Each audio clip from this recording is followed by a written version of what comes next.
Me quiero presentar, doctora. Mi nombre es María Concepción García Sandoval.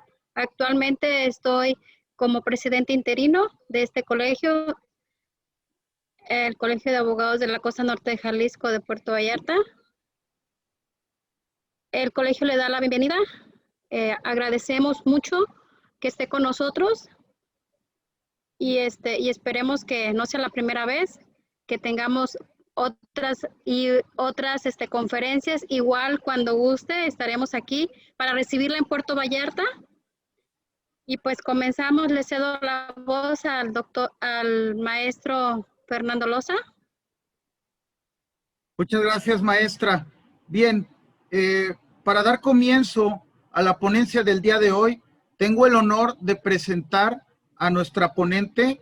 Esta conferencia se titula La protección de los derechos de las niñas, niños y adolescentes, reflexiones al 30 aniversario de la firma de la Convención.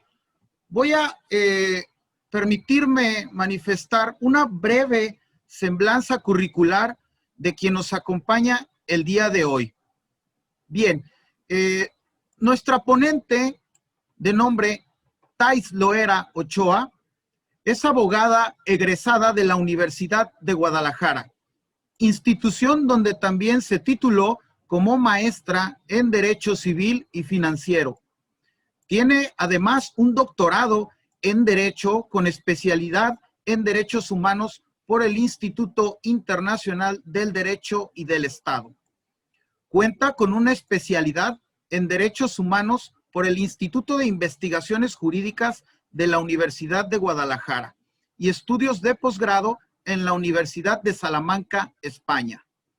Además, se ha capacitado de forma constante en múltiples diplomados en materia de derechos humanos, victimología, educación, planeación educativa, sistema acusatorio penal, cultura de la paz, educación basada en competencias profesionales, sistema de protección internacional de los derechos humanos, pedagogía, derecho internacional humanitario, victimología y planeación educativa.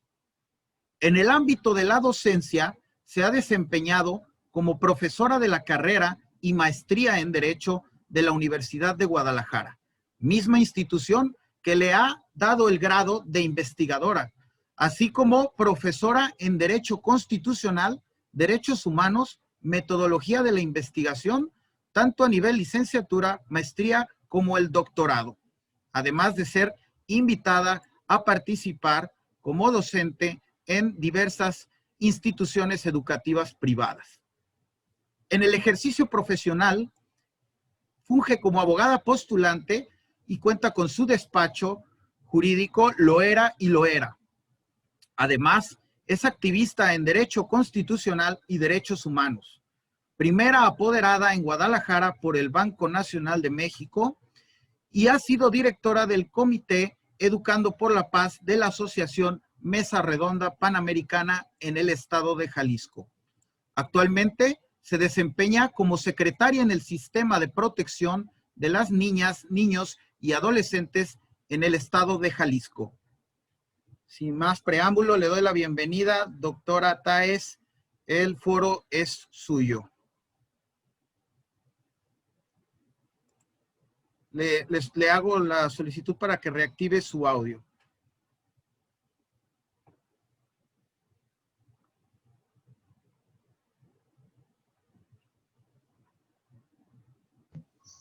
¿Ya se me escucha? Listo, la escuchamos, doctora. Adelante. Ahora sí. Pues muy buenas noches. En primer lugar, quiero agradecer al Colegio de Abogados de Costa Norte del Estado de Jalisco, a su presidenta, la maestra Concepción García Sandoval, a ti, Fernando Loza. Muchas gracias por esta invitación. Yo quiero decirles que pues me la dejan a medias, porque pues ir a Puerto Vallarta y hacerla virtual pues no sabe lo mismo. Tenemos que volverla a repetir después de la pandemia, definitivamente. Les agradezco mucho mis saludos más afectuosos para todos los asociados y para todas las gentes que nos están escuchando esta noche. Escogí esta tarde-noche platicar con ustedes respecto a un tema que tiene que ver con lo que me he desempeñado en los últimos año y medio de mi vida como secretaria ejecutiva del Sistema de Protección de la Niñez en Jalisco, llamado CIPINA. Denominé esta charla una breve reflexión respecto a cómo estamos en materia de protección de los derechos de niñas, niños y adolescentes a 30 años de la ratificación de la firma de esta convención.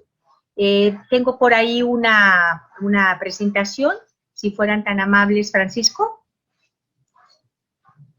En lo que me la ponen, quisiera empezarles a decir lo siguiente. México ratificó hace 30 años lo que es la Convención sobre los Derechos de Niñas, Niños y Adolescentes. Esta convención, un documento universal, de hecho, es el documento de convención internacional que más ha sido ratificado en el mundo y desde luego tiene que ver con la lógica de el sujeto respecto a quien protege. Estamos hablando de niñas, niños y adolescentes. Y creo que esta convención llega a México para hacer un cambio de paradigma teórico y jurídico respecto a la lógica de lo que era el reconocimiento de los derechos y la garantía de los derechos en nuestro Estado mexicano. ¿A qué me refiero? Si yo les dijera a ustedes, empezando una pequeña reflexión, ¿cuál era el paradigma respecto a lo que son el reconocimiento y garantía de los niñas, niños y adolescentes en México antes de la firma de la convención? Y luego me quedaría pensando, a 30 años, ¿qué ha pasado? Bueno, yo quisiera decirles que antes de que se firmara la convención, el paradigma de los derechos de la niñez en México era el entendimiento de que las niñas, niños y adolescentes eran objeto de protección de derechos. Culturalmente, tenemos una idiosincrasia en donde se le hace una pregunta en una encuesta a Coneval en materia de discriminación de los años 2010, 2015, 2018, en ella termina, y se le preguntan a los padres, ¿cuáles son los derechos que tienen las niñas, niños y adolescentes? 1, los que la ley les da. 2, los que tú como padre consideras que deben tener. Y el 68% estableció los que yo como padre considero deba tener. Entonces, el preámbulo del paradigma sobre el cual se establece en México cuál era el concepto de cuáles son los derechos que deben de tener los niños antes de la firma de la convención, y estoy hablando de hace 30 años, era creer que los niños son extensiones de los padres, que los niños son objeto de protección, no titulares de derechos, que las niñas y niños entonces reciben el beneficio de la ley por conducto de los padres, quienes siempre son quienes los representan. De tal forma que esta convención cambia ese paradigma. Y creo que la base sobre la cual actúa la convención, y quiero platicarles, la convención se firma hace 30 años y se ratifica, y fue hasta el 2015, 2014, cuando a nivel federal se crea la Ley Federal de Protección de Niñas, Niños y Adolescentes. Hasta el 2015 se crea en el estado de Jalisco una Ley Estatal de Protección de Niñas, Niños y Adolescentes, es decir, 15 años después de haber ratificado la convención. Entonces, tenemos que entender que este modelo que propone la convención ha quedado implementado en México 15 años después. Y a los 15 años después empezamos que no únicamente garantiza que los niñas, niños y adolescentes gocen de sus derechos porque ya está la ley, sino que la misma ley y este cambio paradigmático teórico respecto a lo que son los derechos de los niños tiene que empezar a permear teórica y jurídicamente para que realmente nuestra niñez viva esos derechos. Les platicaba que la lógica y creo que el sustento teórico que nos brinda la Convención de los Derechos de la Niñez es que las niñas, niños y adolescentes tienen derecho a recibir en una forma integral tanto el reconocimiento como la garantía de sus derechos bajo el principio de lo que es interés superior de la infancia. Y para efectos metodológicos de esta charla, me gustaría empezar a aclarar y a explicarles qué se entiende por este concepto, por este principio, que por cierto, adelantándome un poquito, les puedo decir que el principio de interés superior de la infancia tiene 3 dimensiones. Tiene una dimensión como principio político, tiene una dimensión como derecho procesal y tiene otra dimensión como derecho objetivo en favor de la niñez. De tal forma que el artículo 3º de esta convención establece que todas las instituciones públicas o privadas, y miren aquí qué interesante, entra la obligación tanto a nivel público como a nivel privado, tienen la obligación social a través de todas las autoridades, sean judiciales, ejecutivas o legislativas, de atender el interés superior del niño. Y esto es lo que establece el artículo 3 de la Convención. De tal forma que cuando México firma esta convención y la ratifica, debemos de entender que la lógica de lo que es el interés superior establece de punto de partida principal el hecho de la consideración que autoridades estatales, federales, municipales, de carácter legislativo, judicial o ejecutivo, tienen la obligación de crear todas las medidas, de crear todas las políticas, de crear todas las instituciones a fin de salvaguardar y a fin de garantizar un desarrollo integral y un disfrute colectivo y un disfrute totalmente efectivo en favor de niñas, niños y adolescentes. En México, a partir del año de 1990, se firma la ratificación, pero es interesante porque fue hasta el año del 2011 cuando todos recordamos que se hizo esa gran reforma en materia de derechos humanos. Y digo gran reforma porque en la teoría constitucional hay un parteaguas muy importante respecto a lo que son los derechos humanos en México antes y después de la reforma del 11 de junio del 2011. Esta reforma es en donde por primera vez se establece lo que es constitucionalmente el derecho humano. Establece por primera vez la gran diferencia entre lo que es el derecho humano y lo que es la garantía de protección de los derechos humanos. Establece por primera vez la obligación de las autoridades de aplicar los principios de convencionalidad, de progresividad y de interpretación conforme. Establece de igual forma la lógica de lo que tiene que ver la aplicación del control difuso de la Constitución. Entre estas reformas tan importantes, tendríamos que mencionar la reforma que tiene que ver al artículo 4 constitucional. Si me lo pones, Francisco. El artículo 4, por primera vez, especifica: en todas las decisiones y actuaciones del Estado se velará y se cumplirá con el principio de interés superior de la niñez, garantizando de manera plena sus derechos. Las niñas, niños tienen derecho a la satisfacción de sus necesidades de alimentación, salud, educación y sano esparcimiento para su desarrollo integral. Este principio deberá guiar el diseño, la ejecución, el seguimiento y la evaluación de las políticas públicas dirigidas en favor de la infancia. Entonces, aquí se establece ya en un mandato constitucional la obligación del Estado de crear una garantía integral, una política pública, un sistema de protección basado sobre lo que es el interés superior de la infancia.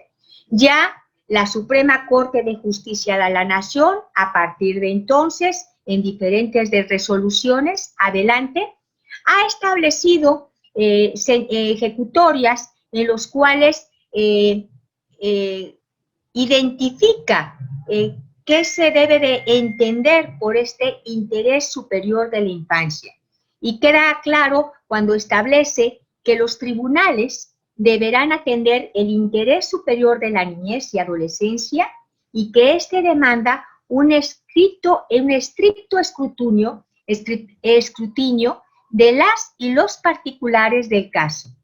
Asimismo, señala que deben de considerarse la opinión de las niñas, niños y adolescentes en cualquier decisión que les afecte y se acentúa la obligación del juez de examinar las circunstancias de cada asunto para poder llegar a una solución estable, justa, equitativa, especialmente a las niñas, niños y adolescentes. Entonces, aquí ya nos habla de esa obligación de carácter de garantía procesal que tienen los jueces para ser escuchados los niños cuando estos están en medio de una contienda de carácter judicial. Yo les platicaba que cuando se habla de lo que es el interés superior de la niñez, podemos hablar de dos grandes conceptos. Por una parte, el derecho que tienen todas las niñas, niños y adolescentes de ser considerados con la prioridad en las acciones o decisiones que les afecten en su vida,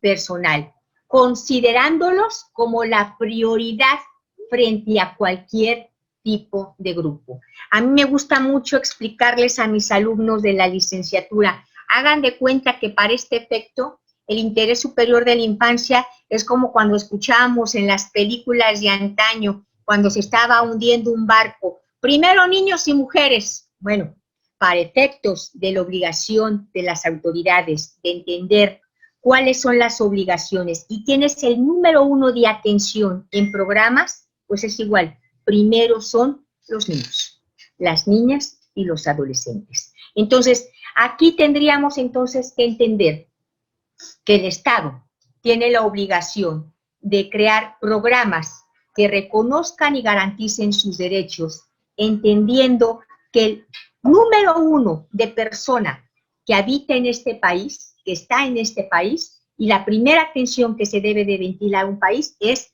a niñez y adolescencia. Yo quiero platicarles que se dice muy fácil, pero en una sociedad en la cual el 60% o más de las personas consideran que los niños solo pueden tener los derechos que los padres les quieran dar, imagínense qué tipo de concepto tienen muchos funcionarios. Es decir, a la hora que tú llegas y les dices, oiga, señor secretario, usted tiene la obligación de crear un programa específico en esta materia, pues lo primero que te dicen, no, espérame, primero son más importantes otros programas que los programas de niñez. Bueno, eso sería entonces violar lo que es interés superior de la infancia.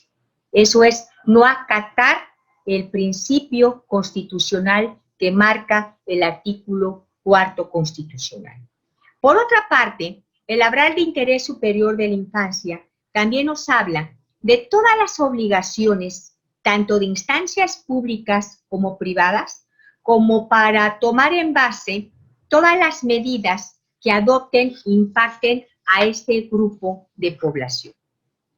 De tal forma que creo que para entender a este principio de interés superior de la infancia, podríamos hablar de 5 aspectos específicos que nos dijeran qué es y cómo se debe de entender.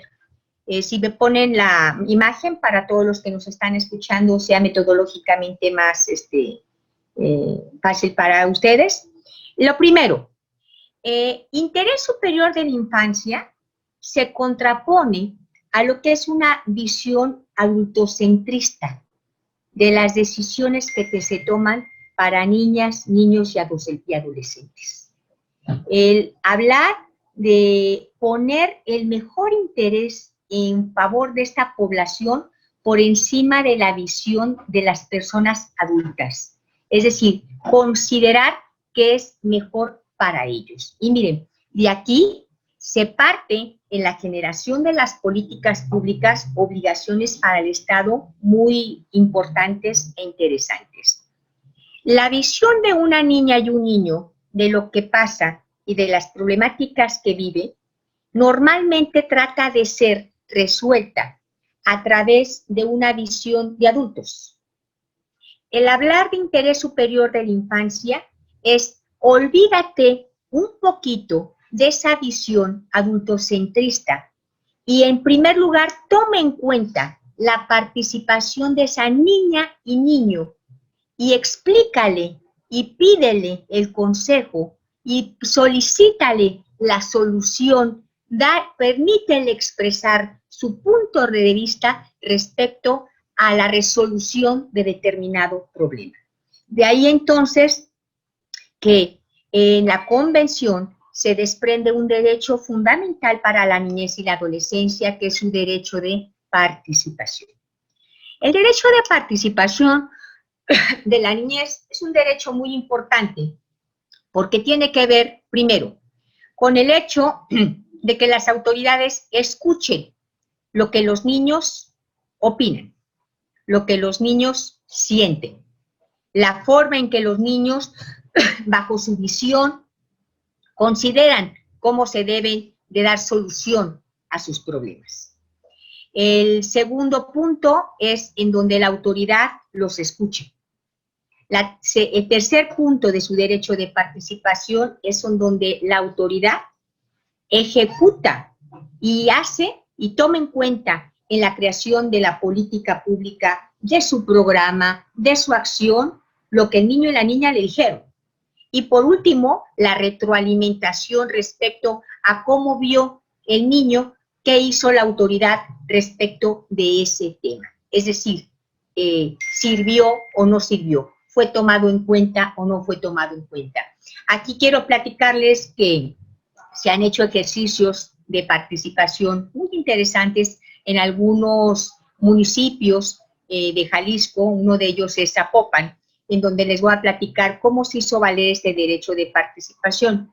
Había unas zonas de unos terrenos en donde se iban a erigir jardines y algunos lugares para que niñas y niños realizaran deporte. Y haciendo valer el derecho de participación, obviamente se contrató a un ingeniero, ¿no?, para que realizara el proyecto y el modelo de cómo tenía que estar ahí el lugar de ejercicio para la niñez. El derecho de participación tuvo que ver con dibújame qué es lo que quieres que esté en este centro recreativo. Y entonces los niños y las niñas empezaron a dibujar, quiero que haya columpios, quiero que haya bardas, quiero que haya un lugar para jugar gimnasia, quiero que un lugar donde haya para jugar básquetbol, quiero haber un lugar donde haya banquitas. Y entonces los ingenieros tomaron en cuenta todo esto que los niños habían dibujado para entonces crearles este lugar recreativo de acuerdo a la perspectiva y a la lógica y al gusto y a las necesidades que expresaron los niños. Ese es derecho de interés superior de la infancia vinculado a lo que es el derecho de participación. ¿Ok? Bueno, el segundo punto para entender este interés superior de la infancia tendría que ver con el hecho de la importancia que tiene que las personas que están encargadas de tomar decisiones públicas o privadas, y estamos hablando tanto del ámbito público como del ámbito privado, dirijan sus acciones, dirijan sus labores, observando y tomando en consideración cuál es el impacto de lo que ellos hacen frente a lo que pasa en torno a la vida de niñas, niños y adolescentes. ¿Cuál es el impacto que tiene el legalizar la marihuana para niñas, niños y adolescentes? ¿Cuál es el impacto que tiene el crear una política de primera infancia en favor de niñas, niños o adolescentes? ¿Cuál es el impacto que puede tener el quitar un proyecto o un programa en favor de niñas, niños o adolescentes? Pero en muchas ocasiones no es necesario que se hable de algo que vaya dirigido a ellos. Cualquier situación, cualquier instancia que tenga que ver con una decisión de adultos, que tenga que ver con un programa de acción, puede afectar a niñas, niños y adolescentes.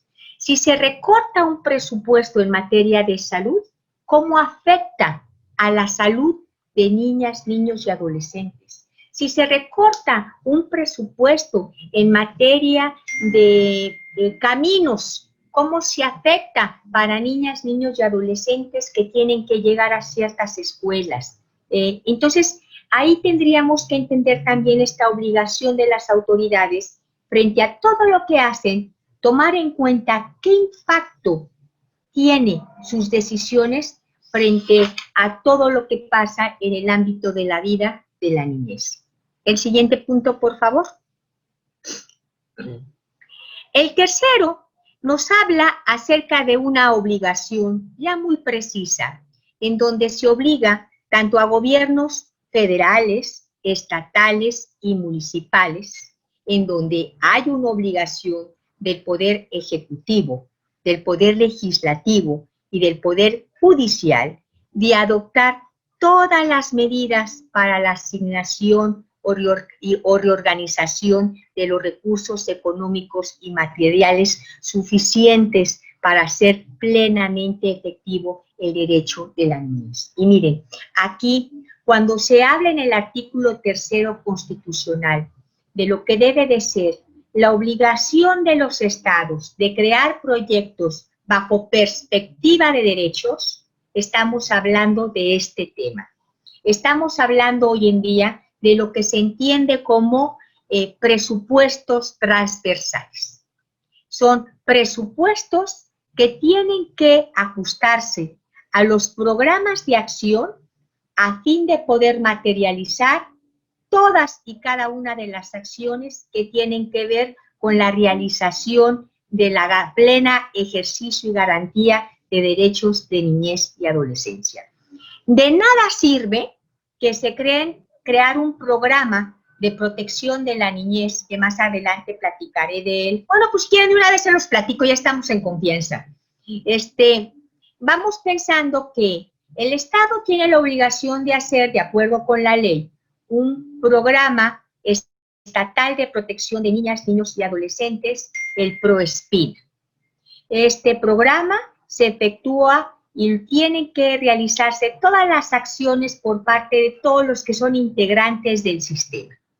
Entonces, son integrantes del sistema la Secretaría de Educación, la Secretaría de Salud, la Comisión Estatal de Derechos Humanos, es decir, todos los que tienen que ver con derechos de niños.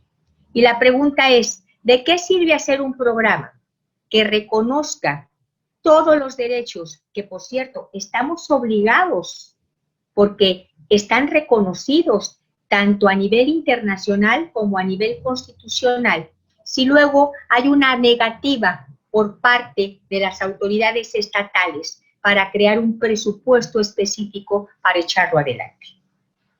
Entonces, aquí este interés superior de la infancia obliga a las autoridades de crear presupuestos que asignen las partidas correspondientes con la finalidad de echar a andar esos recursos que permitan la creación y la materialización de los programas en favor de niñas, niños y adolescentes. ¿Seguimos adelante?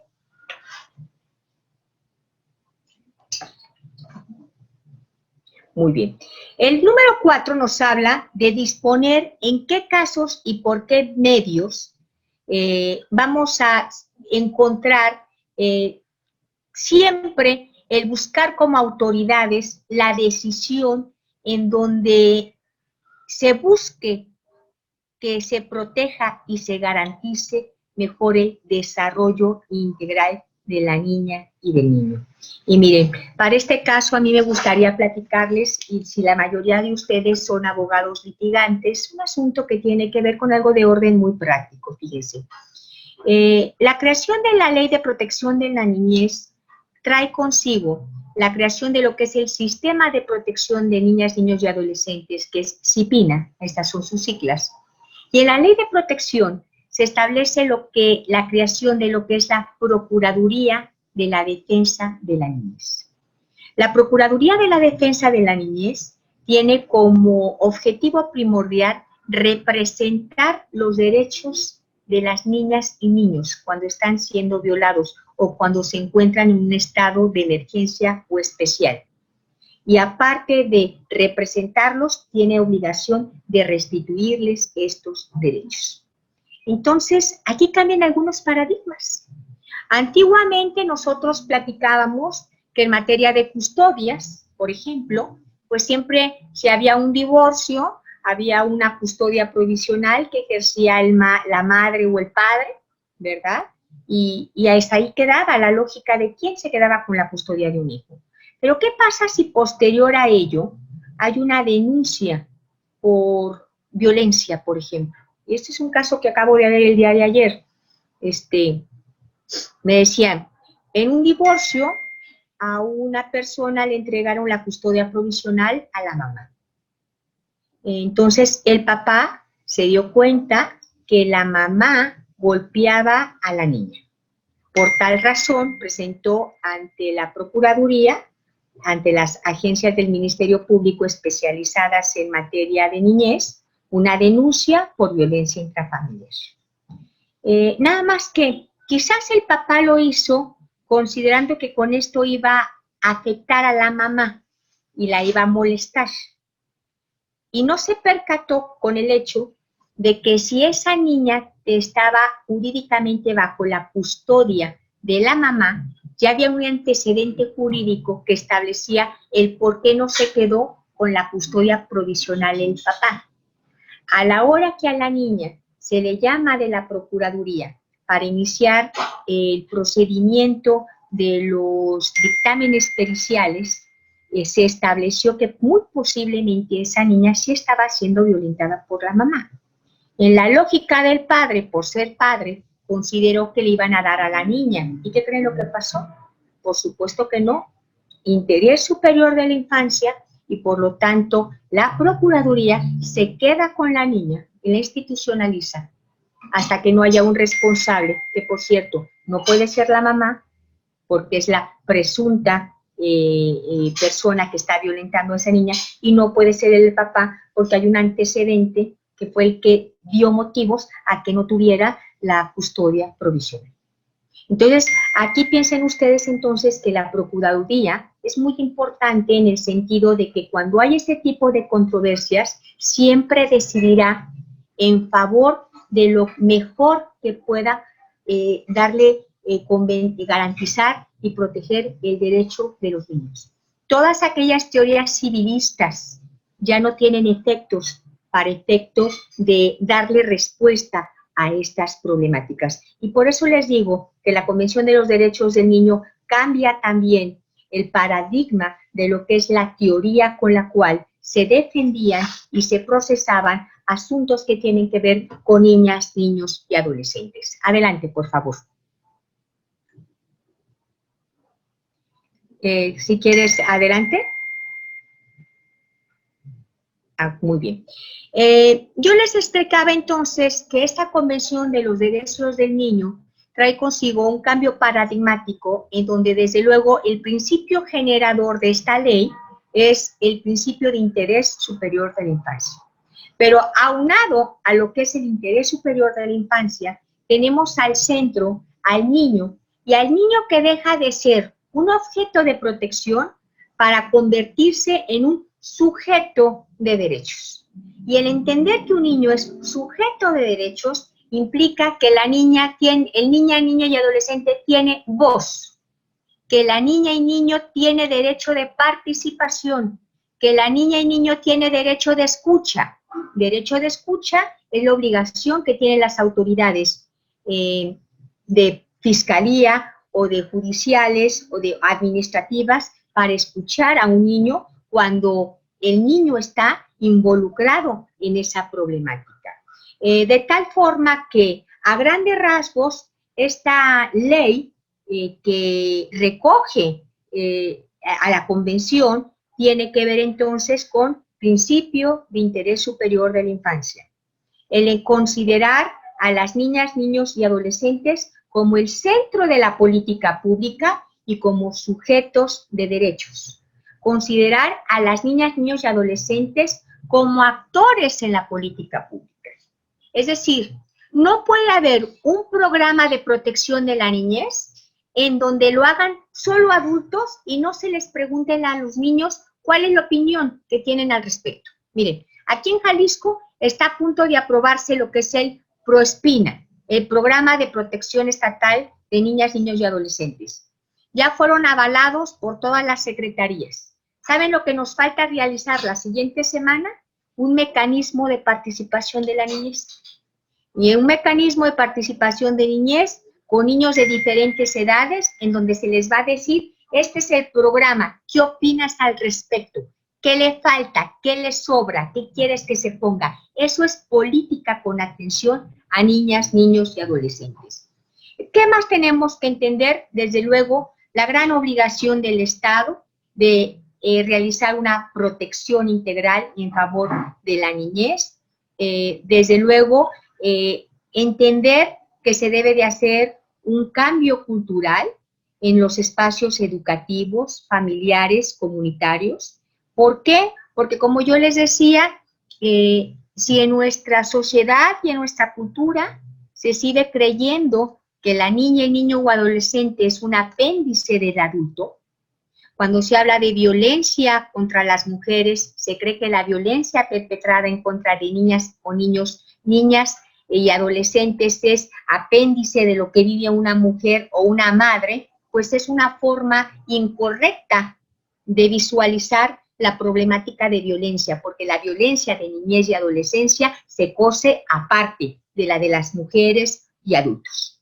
De tal forma que aquí sí requerimos de un cambio de paradigma para que a todos nos caiga el 20 de que la niña y niño y adolescente es un sujeto de derechos y que más allá de la voluntad del particular o de lo que queramos, de lo que supongamos o de nuestras creencias personales, las niñas, niños y adolescentes tienen un pleno reconocimiento de derechos y son sujetos de derechos. Y por último, también una obligación muy importante hoy en día en cuanto a todos los medios de comunicación para regular los contenidos públicos en materia de niñez. A grandes rasgos, creo que estos serían como 5 puntos fundamentales que quedaron incluidos en la Ley de Protección de la Niñez y que desde luego recogen los principios fundamentales de la Convención de los Derechos del Niño. En esta Ley de Protección de Derechos de Niñas, Niños y Adolescentes se establece la obligación del Estado mexicano de crear un sistema de protección de la niñez. Es lo que se llama CIPINA. El CIPINA es un sistema de sistemas. El CIPINA, adelante, es la instancia encargada de establecer instrumentos, políticas, procedimientos, servicios y acciones de protección de todos los derechos de niñas, niños y adolescentes. Digo que es un sistema de sistemas porque la ley federal ordena la creación del sistema federal. La ley estatal ordena la creación del sistema de cada entidad federativa. Y en cada ley de entidad federativa, a su vez se ordena la creación de un sistema de protección municipal. Es decir, es un sistema de sistemas porque hay un sistema federal que coordina acciones con los sistemas estatales y los sistemas estatales que coordinan acciones con los sistemas municipales. En el caso de Jalisco, quiero decirles que yo siempre estoy agradecida por mi equipo. Me presentaron como secretaria del Sistema de Protección de Niñas, Niños y Adolescentes en el estado de Jalisco. A veces me dicen, usted es la señora de CIPINA. bueno, no, yo no soy CIPINA, y les digo hasta en broma, CIPINA somos todos, CIPINA es un sistema. Lo que soy secretaria ejecutiva del sistema, soy la representante en Jalisco del sistema, advirtiéndoles que el presidente del sistema es el señor gobernador. A nivel nacional, el presidente del sistema es el presidente de la República.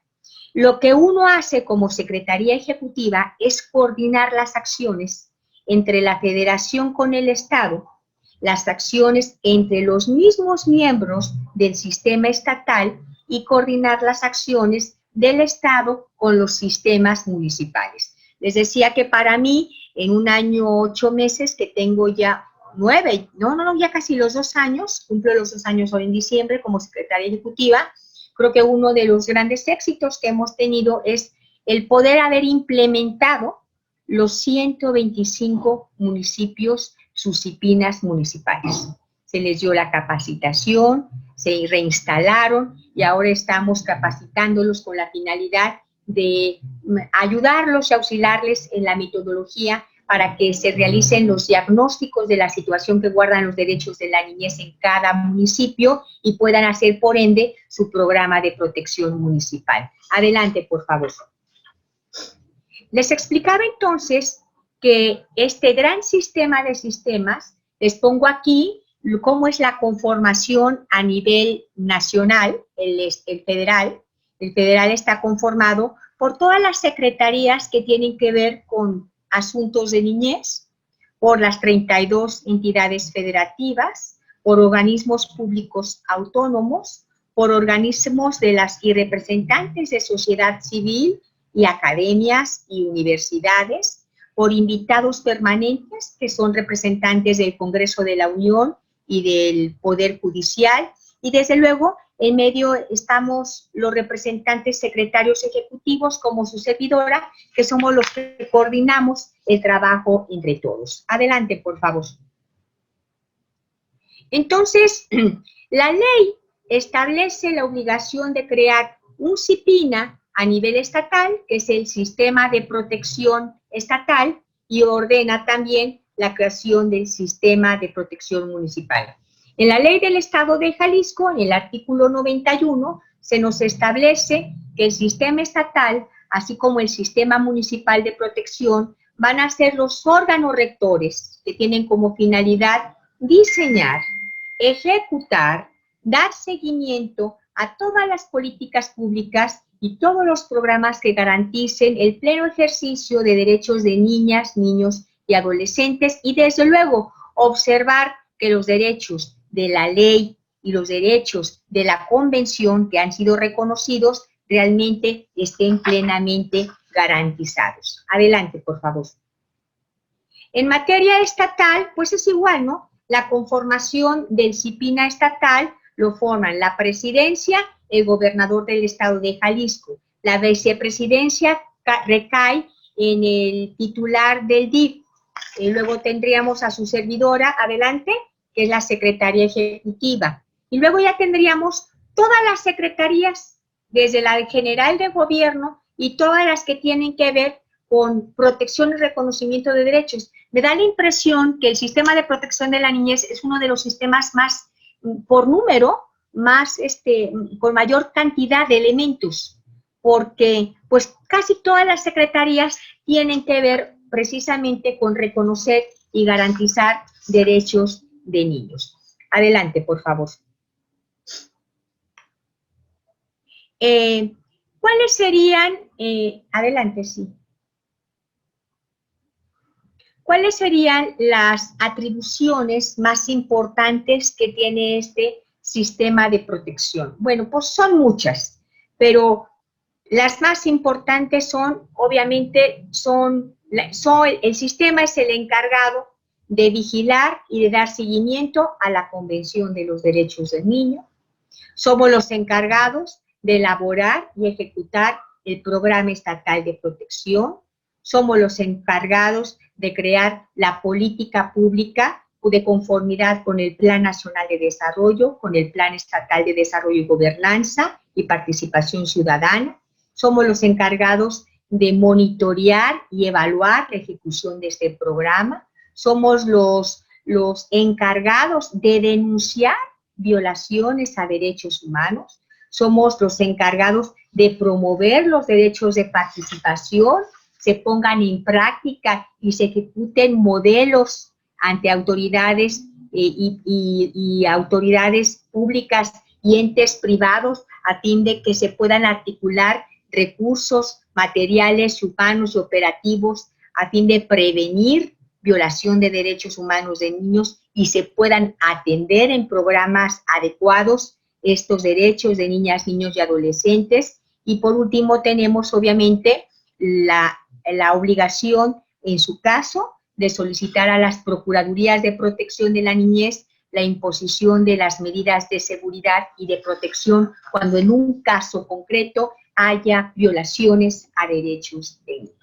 Entonces, a mí, en esta pues generalidad que les he venido platicando en estos 40 minutos que tenemos platicando, si me dicen, maestra, ¿cómo está el estatus del reconocimiento y garantía de los derechos de la niñez en México? Yo les puedo decir que tenemos una convención, que tenemos leyes, que tenemos programas, es decir, por normas escritas no nos falta. Aquí lo importante, como les decía, es realizar ese cambio cultural para que entonces los políticos, que son al fin y al cabo los que dan cuenta de los presupuestos, los que ponen en acción los mecanismos para poder materializar los programas de protección, digan, realmente creemos que invertir en la infancia es un deber ser. Realmente creemos que el sujeto número de atención de toda la sociedad tienen que ser las niñas, niños y adolescentes.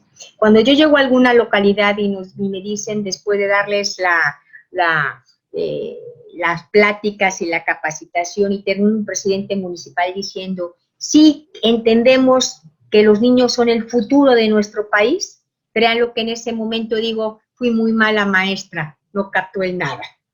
No, los niños no son el futuro de un país, los niños son el presente de este país, son la mejor inversión de un país, son el prevenir problemas que como adultos, fíjense, hay estudios muy importantes que establecen que si, por ejemplo, se promueven, y de hecho está lo que va a ser la Estrategia Nacional de Primera Infancia, todo lo que se den programas y se atienden derechos de niños de 0 a 6 años, servirá para limitar muchos problemas que de adultos pueden tener ese adulto por falta de alimentación, por falta de una atención médica en sus primeros años de vida, por falta de vacunación o bien porque inician la educación tarde.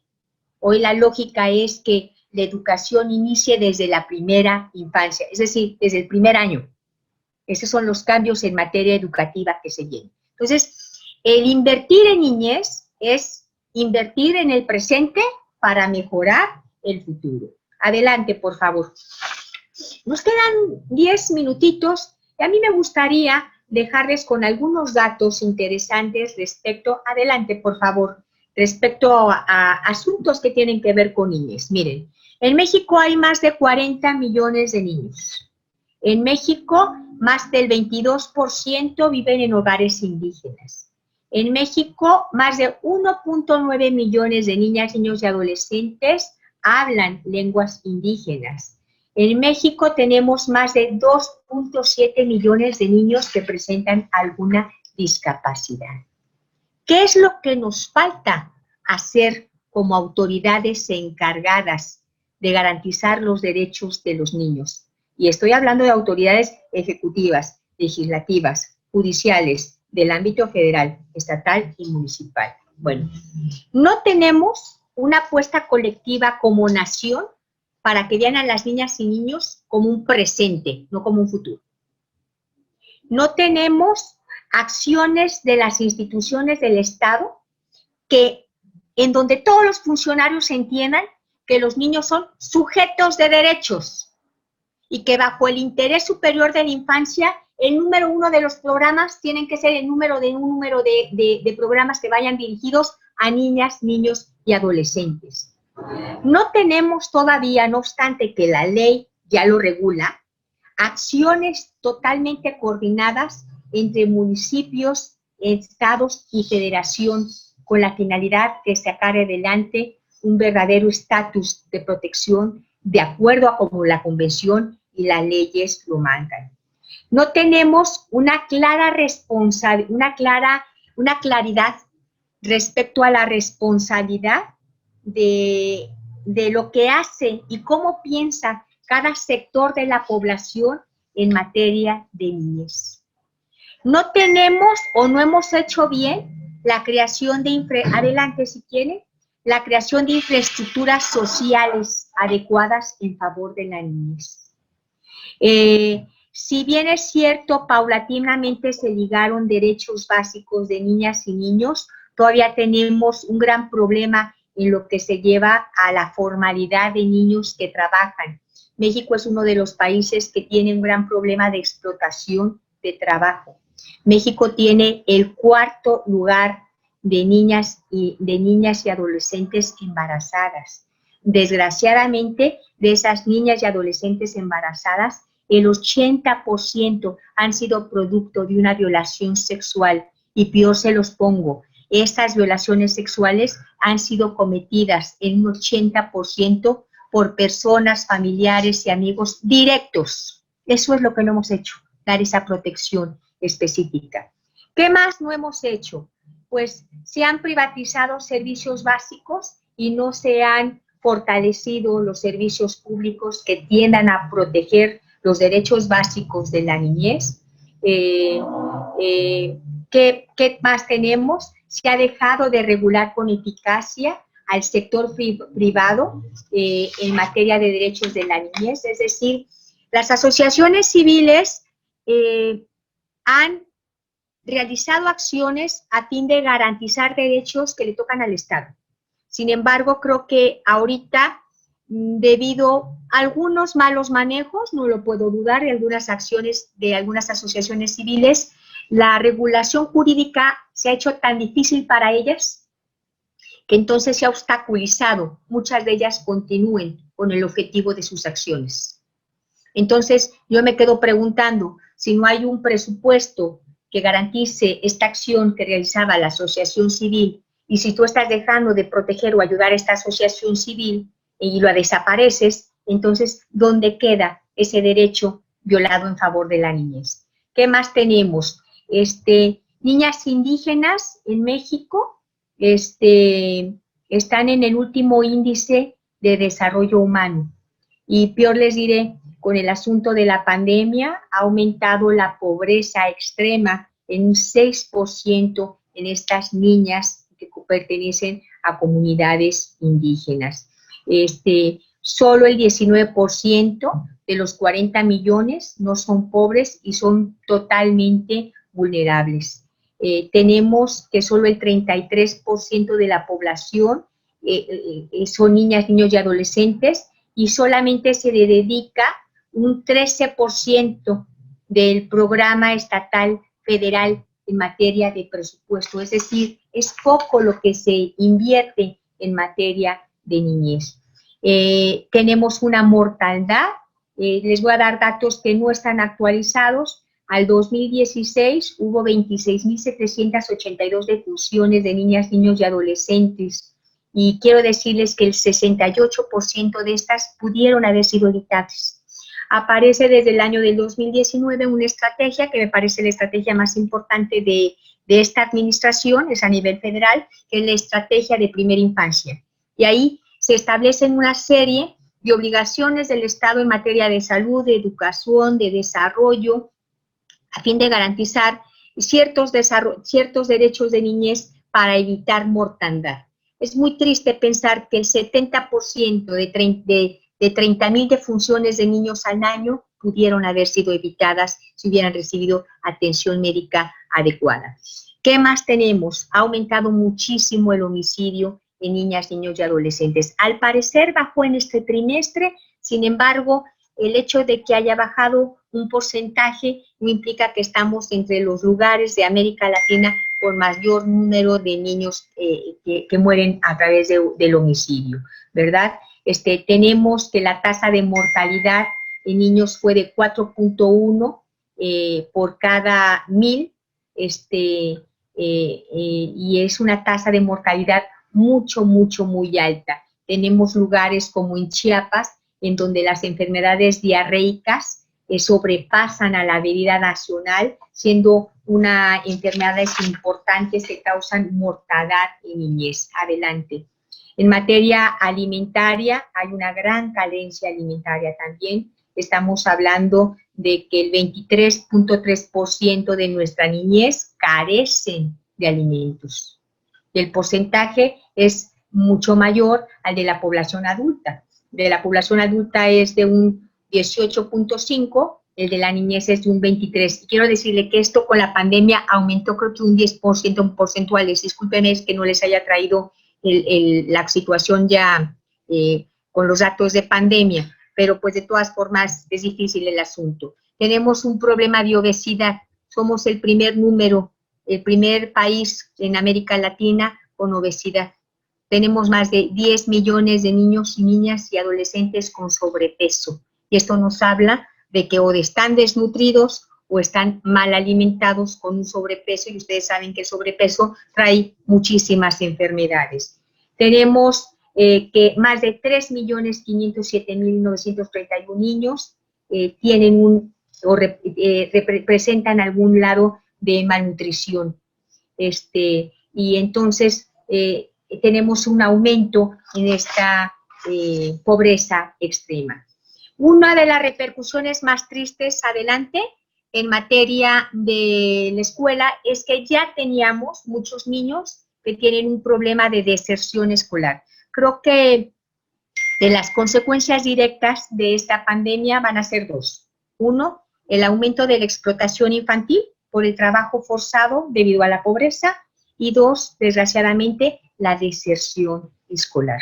Nosotros tenemos que se hizo un análisis y en México son el 86% de niños que no van a preescolar, es decir, entran directamente a la escuela, pero no toman en cuenta lo que es la cobertura de lo que sería la educación inicial, que es de 0 a 3 años, estableciéndoles algo muy interesante.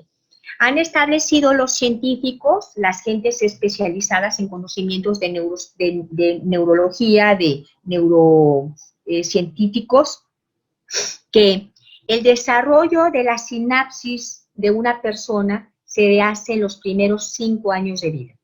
Es decir, un niño que va a la escuela desde el principio, desde los 0 años, y tiene atención, es un niño que cuando llega a los 5 años ya desarrolló su mapa de sinapsis y tiene un desarrollo neurológico completo.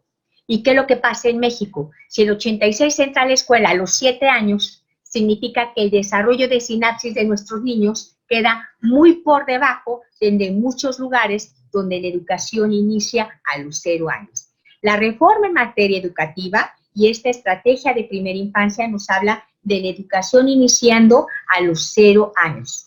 Dicen el eslogan, la educación a los 7 llega muy tarde, y es por el razonamiento que les acabo de decir. Les invito a entrar a la página de Disciplina Nacional, y ahí muchos de los temas que he tratado de exponer es en una forma tan general, están explicados, y a mí eso de la educación inicial es algo que me llama mucho la atención y creo que debe de ser muy difundido para que los padres entiendan por qué es tan importante que sus niños empiecen a tener este intercambio en materia de educativa desde los 0 años. Muy bien.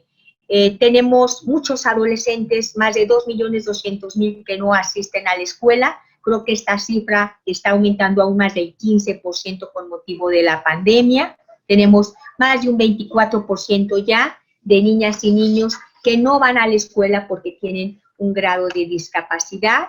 En materia de migración también tenemos muchos problemas. A partir del 2015 fueron presentados ante autoridades migratorias más de 38.514 menores de 18 años. Mientras que en los primeros 4 meses del 2019 aumentó la cifra a 13.499 más. Quiere decir que ha habido mucha migración. De los 33.673 niños presentados ante el Instituto Nacional de Migración en el 2018, el 49% eran menores de 12 años y el 8% viajaban totalmente solos. Imagínense ustedes las condiciones de esos niñas, niños y adolescentes. ¿Cuántos refugiados se solicitaron en México en el 2018? 7.285 personas. En materia cultural, pues también tenemos problemas. Tenemos muy pocos museos, tenemos muy pocas bibliotecas, tenemos muy pocas casas de desarrollo integral, tomando en consideración, como les marco aquí en las infografías, el número de niños que tenemos, ¿verdad? Es decir, estamos muy por abajo de las medias, de la media que te exige UNICEF para tener bibliotecas, para tener centros de recreación, para tener libros de recreación y asistencia infantil en casa. No los tenemos. Me gustaría un poquito, porque ya se me acabó el tiempo, hablar un poquito de las adicciones. En México, al menos en una década, se quintuplicó el consumo de drogas de población de 12 a 17 años.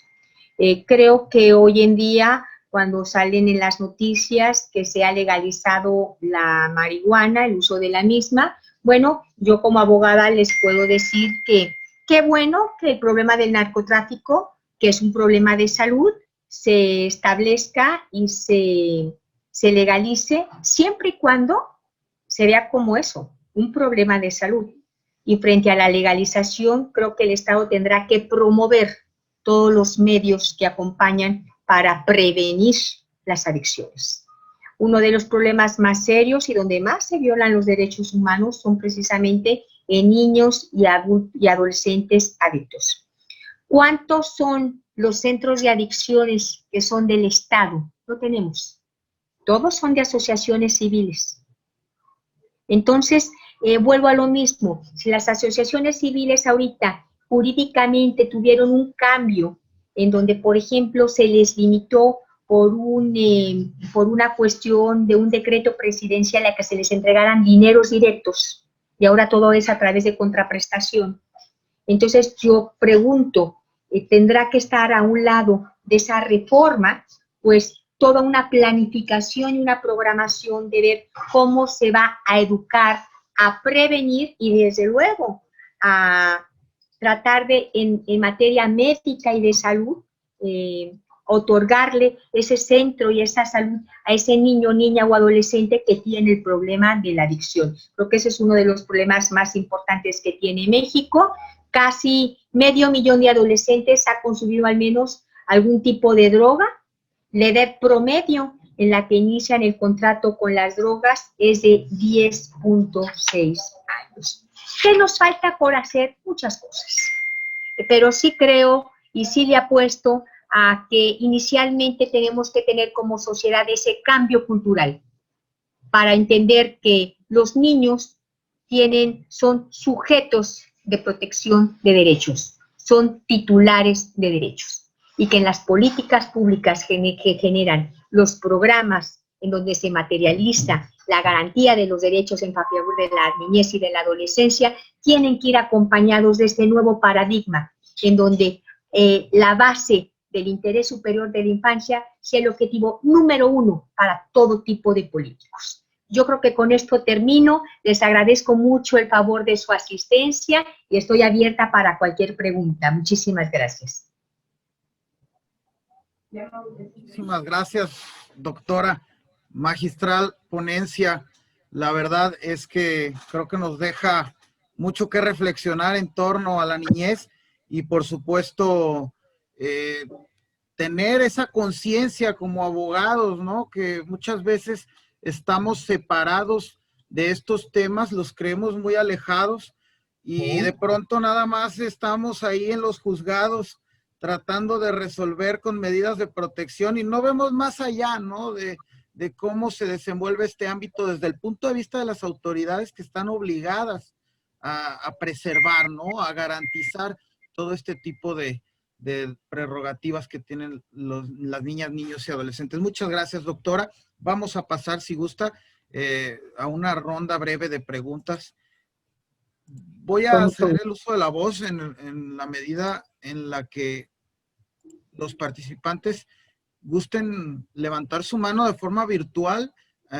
Hay una opción aquí en Zoom para levantar la mano, o si desean hacerlo por conducto del chat que tenemos aquí habilitado, por supuesto en su momento les haré la solicitud para desactivar sus micrófonos. Gracias.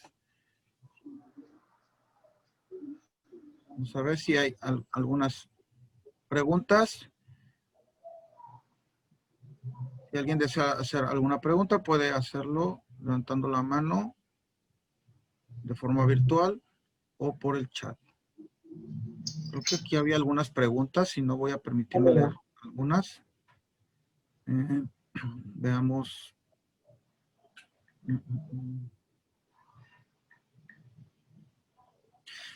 Aquí hay una pregunta en lo que...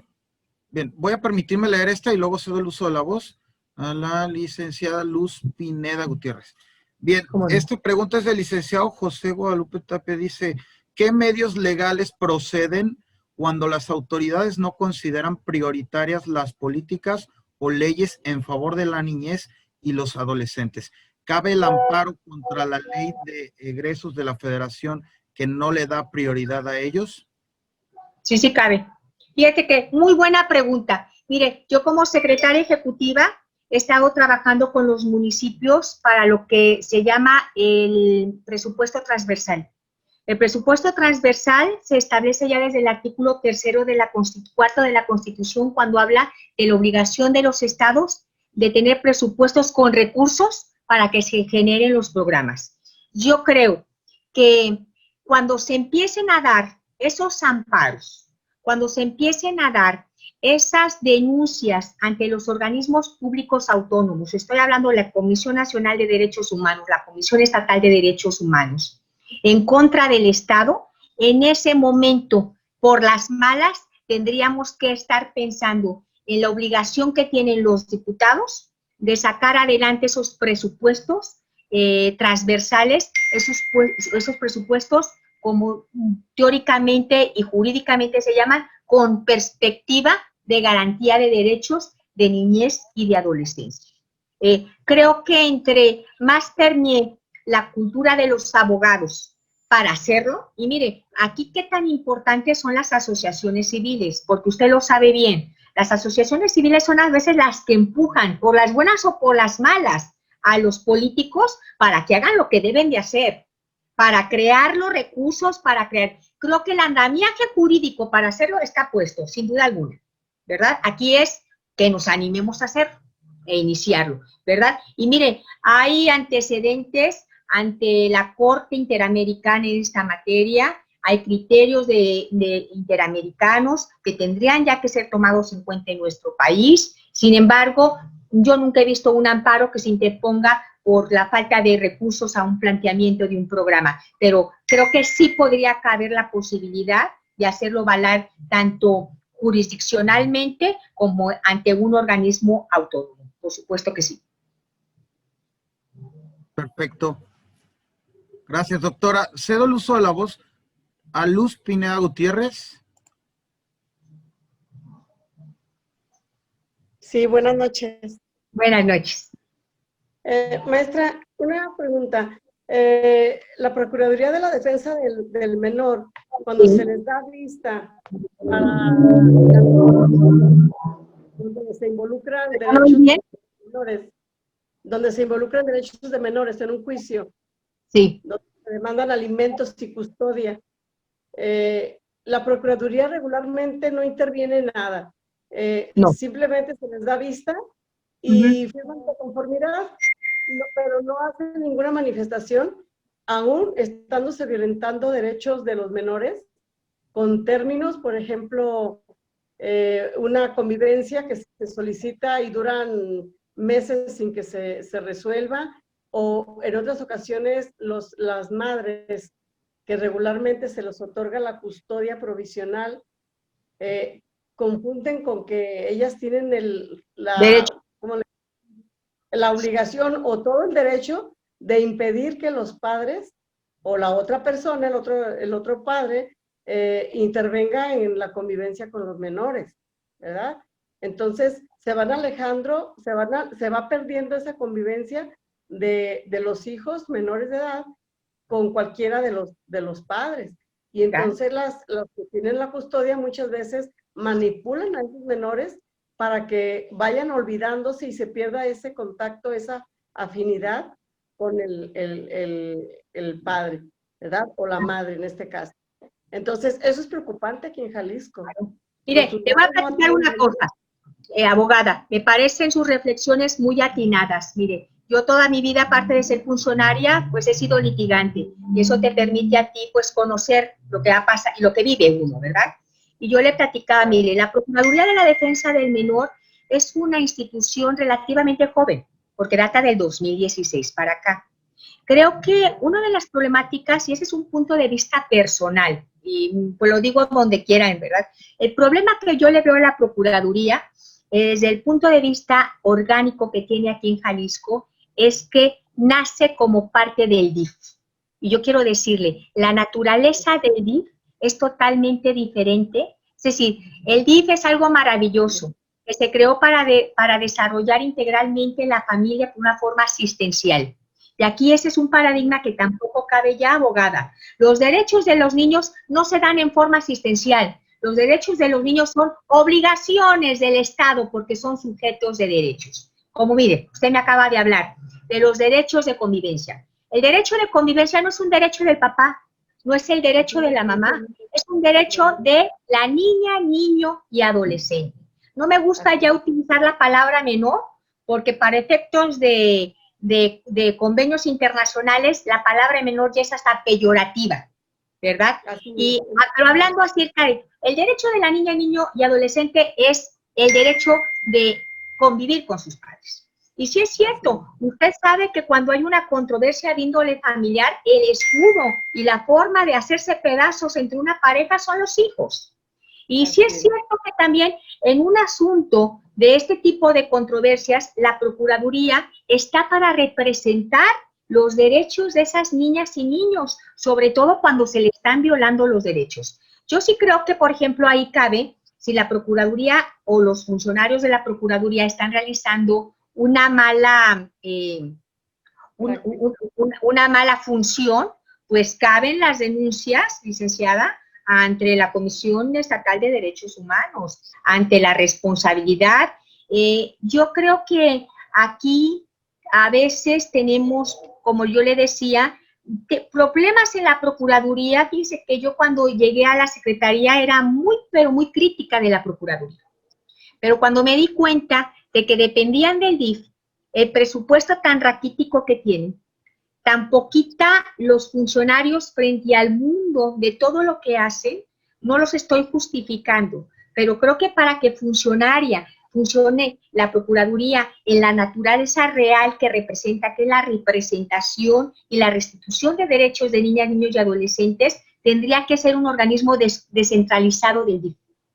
Es decir, con su personalidad de recursos autónoma, licenciada. Y esto es, mire, para poderse capacitar, para poder tener recursos autónomos y para que entonces sí se entienda que lo que hacen ellos no tiene que ver con la asistencia social, sino que tiene que ver con una ley de protección de niñas, niños y adolescentes. Y ahí permea también la cultura. Mire, yo a veces les pregunto a muchos abogados que son litigantes, oigan, ¿quién ha leído la ley de protección de la niñez? Y nadie la conoce. Y les digo, oigan, pero ¿cómo están litigando materia familiar y no conocen esta ley porque está cambiando el paradigma? El caso que le acabo de decir del día de ayer, una señora tiene una custodia provisional. El señor, para tratar de hacer sentir mal a la esposa, le presenta una denuncia. sin darse cuenta que jurídicamente él ya no podía quedarse con la custodia de la niña, porque ya se la habían quitado, pero que en el momento en que también se podía comprobar que esa madre estaba violentando a la niña, la Procuraduría tendría la obligación de restituir el derecho e integrar de física de esa niña y la mandó a institucionalizar. Imagínense el papá cómo se sintió de haber provocado eso. Entonces, creo que sí es muy importante que, sobre todo en litigantes en materia familiar, conozcamos lo que es esta ley y conozcamos lo que es la convención, porque muchos criterios, licenciada, a nivel de aplicación de normas jurisdiccionales tienen que ver con estos temas. Así que muchas gracias. Bien. Gracias, doctora. Voy a hacer el uso de la voz. Una pregunta de Esther y voy a leer una más. A ver, solicito la reactivación del audio. Esther López.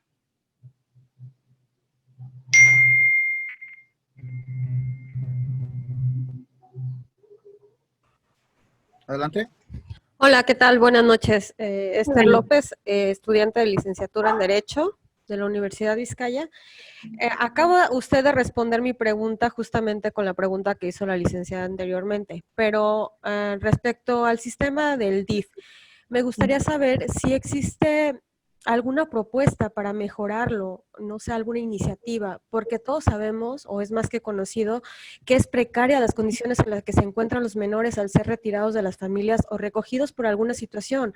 Entonces, ustedes como Procuraduría de Defensa del Menor, ¿existe algo, algún proyecto, algo a futuro o algo ya presente, vaya, que para mejorar este sistema? Sí, mire, te voy a explicar. Bueno, nosotros no somos Procuraduría de la Defensa del Menor. Su servidora soy secretaria ejecutiva del Sistema de Protección. Este Sistema de Protección está conformado por muchas secretarías, entre ellas la Procuraduría de la Defensa y el DIF. Usted me decía, las condiciones del DIF son precarias. Mire, no es tanto que sean precarias. Lo que pasa que si usted en la composición de la creación de la Procuraduría se incorporan las funciones adentro del DIF. Y como le decía yo a la abogada, la Procuraduría tiene una naturaleza diferente a lo que es el DIF. El DIF es una gran institución que tuvo que ver con el desarrollo integral de la familia, pero bajo el corte asistencial. Aquí, cuando se habla de protección de derechos de niñas y niños que están con una necesidad de tener una representación de carácter jurídico-social y, lo más importante, una posibilidad de que les sean restituidos sus derechos para salvaguardar su integridad de cualquier tipo de derecho, entonces hablamos de dos instituciones totalmente diferentes que desde el punto de vista de su servidora tendrían que estar separadas. Y ahí, se lo digo, tendría que ver con el estar separadas permitiría recursos y que cada quien tenga un presupuesto definido para la naturaleza de las acciones que cada una tiene que realizar, ¿verdad? Mientras estén juntitos, como usted lo dice, pues queda precario el asunto, no es suficiente. Vuelvo a decirle, licenciada, creo que el apostar en invertir en programas en niñez es una buena inversión.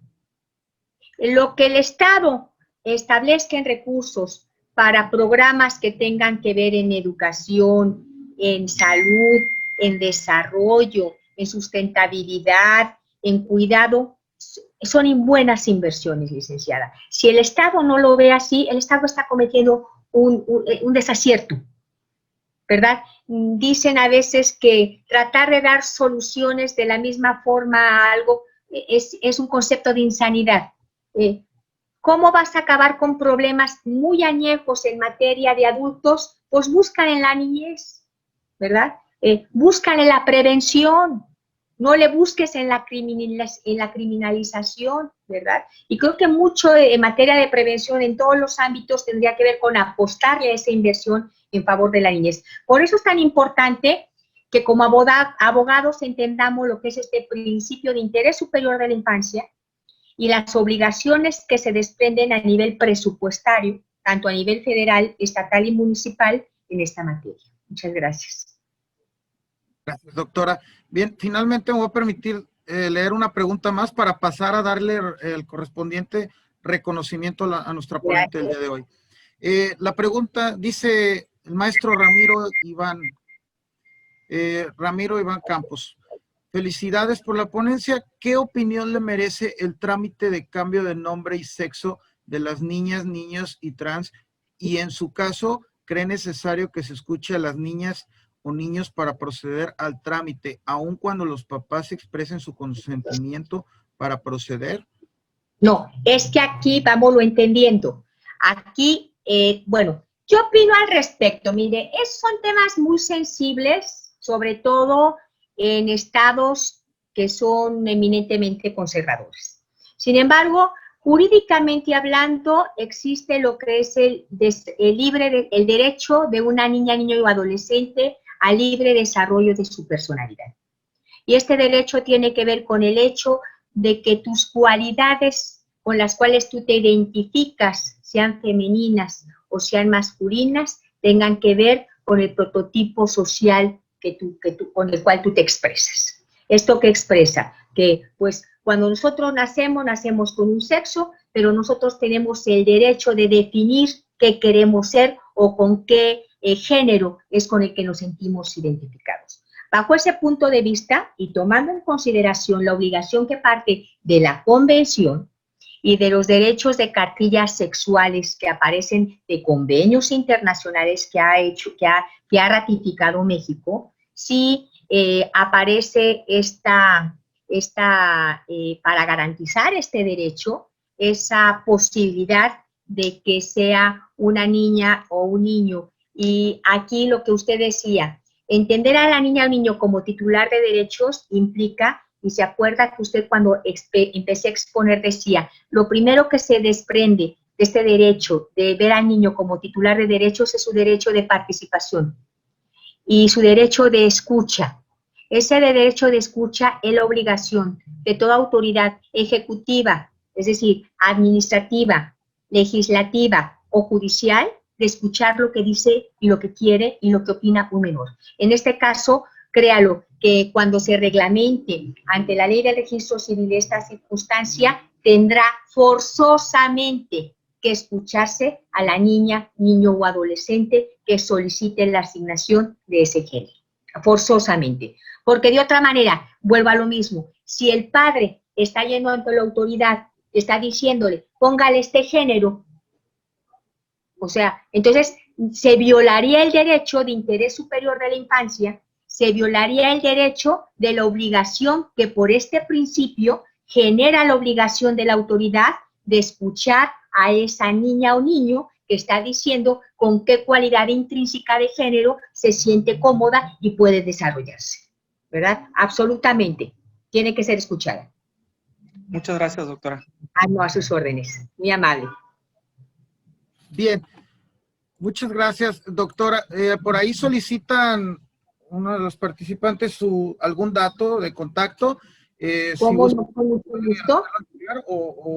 Francisco, si ahí estás, ¿podrías ponernos ahí en el chat los datos de Cipina con el domicilio y mi correo oficial, si eres tan amable, ahí en el chat ahorita, y con mucho gusto se los dejo. Independientemente, el material que expliqué ahorita, para muchos de ustedes que pueden ser estudiantes, se los dejo con mucho gusto, porque pues creo que traté de hacer una síntesis, ¿verdad?, de una reflexión de qué se ha hecho en esta materia a 30 años. Bien, muchas gracias, doctora, nuevamente, y cedo el uso de la voz a la maestra María Concepción García Sandoval para que nos haga el reconocimiento a la ponente el día de hoy. Gracias. Muchísimas gracias, doctora. Muy interesante el tema.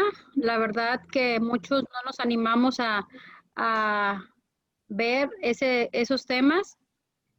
Yo estoy muy agradecida por su apoyo, por darnos la conferencia. El Colegio de Abogados de la Costa Norte pues le hace una entrega virtual de reconocimiento. Digo, en su momento tendremos el honor de visitarla y hacérselo llegar personalmente. Y el reconocimiento dice, otorga el presente reconocimiento a la doctora Thais Loera Ochoa por su destacada participación con el tema La protección de los derechos de las niñas y niños y adolescentes, reflexiones al 30 aniversario de la firma de la Convención, 26 de noviembre del 2020. Firma el licenciado Reinaldo Álvarez Villagómez como secretario, la licenciada Alicia García Cueto como tesorero, y una servidora, la maestra María Concepción García Sandoval, norte de Jalisco AC. Muchísimas gracias. Le cedo la palabra al maestro Fernando Loza. Muchas gracias, maestra. Pues, doctora, muy complacidos con su participación. Esperamos no sea la última ocasión y con gusto la recibiremos en Puerto Vallarta una vez que pase esta contingencia, desde luego, para que nos pueda brindar ahí de forma presencial una nueva conferencia. Este reconocimiento queda aquí a su disposición. De forma posterior vamos a trasladarnos a Guadalajara para hacer la entrega formal en físico. Le solicito para que reactive su audio si gusta.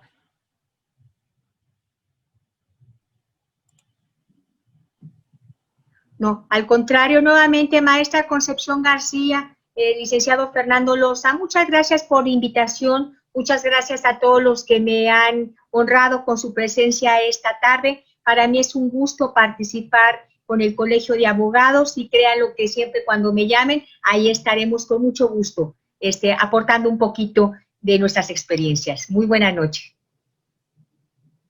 Gracias y buenas noches a todos. Muchas gracias por participar. Buenas noches. Bye bye.